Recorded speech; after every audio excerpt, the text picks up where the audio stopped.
Day 3 of the Diddy trial is officially over, and that shit got wild. Y'all, I'm finna go ahead and tell y'all what happened. But before we do that, make sure you hit that like button, share this video. The prosecution questioned Cassie for hours. It started off with her explaining what the hell freak-offs was. We all know what them Jones is, but this is how she explained it. She said basically it was sex parties that Diddy forced her into with strangers and escorts. She said it didn't just happen once or twice.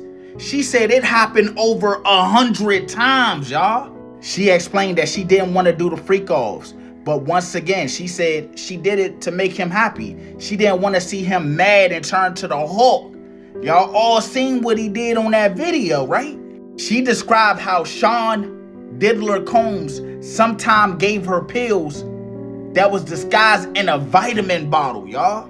He asked her, how did he obtain those? She said the doctors would put the prescription under certain assistants, so it was never in his name. She testified about using opiates and GHB because she said she felt like she had no way out. She felt trapped, and that was her relief.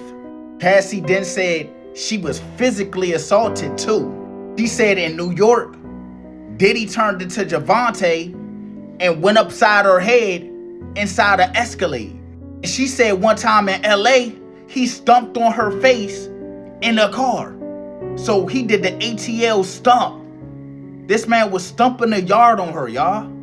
She said that Diddy boxed her so bad before, she had to hide behind a toilet until D-Rock and James Cruz intervened and stopped it. So this man probably wasn't going to stop, y'all. He blacked out. She also testified saying that sometimes Diddy would intimidate people, including assistants and friends. She told the courts that one time Diddy grabbed one of the assistants, dragged him out of bed, and then in Turks and Caicos, he punched another man in the head. She also said that Diddy had one of her friends hanging over the balcony on some big red type shit, and also threw her into some furniture. And if I can recall, I believe they said that person was Wale. So when they asked Cassie, why did you stay? She said because she feared that he had access to guns, he had access to a lot of things that can ruin her or ruin the people around her and end people's lives. She said one time she was beaten so bad because he found out that she was texting Kid Cudi, who she briefly dated in 2011. Cassie also testifies and says in 2018, when they broke up, he came over and raped her and then left like it was nothing. And she said while he was doing it, his eyes was black, y'all. That don't sound like a demon to y'all? That's some demon shit. I seen enough Supernatural to know a demon. So they asked her after that incident, why did you go see him again? She said after 10 years, she was emotionally broken. She felt like he still had control, y'all. This man was playing psychological warfare on that girl's brain. He also talked about therapy and writing book chapters about abuse. And she also said she was trying to settle for $30 million just for closure.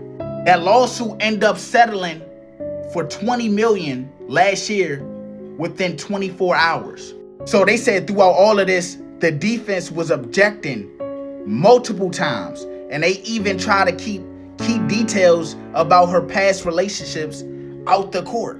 But the judge said, nope, I'm gonna allow it because y'all both opened up details about infidelity in the relationship. Y'all bring it on yourself. And then finally, Cassie said after she left Diddy, she did no more freak-offs. She was not doing it no more. And the prosecution rested. And reports say that's where they ended today. They said the courtroom was shook.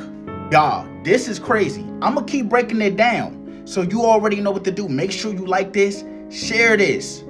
And also, drop y'all thoughts down below in the comments. What y'all think about day 3?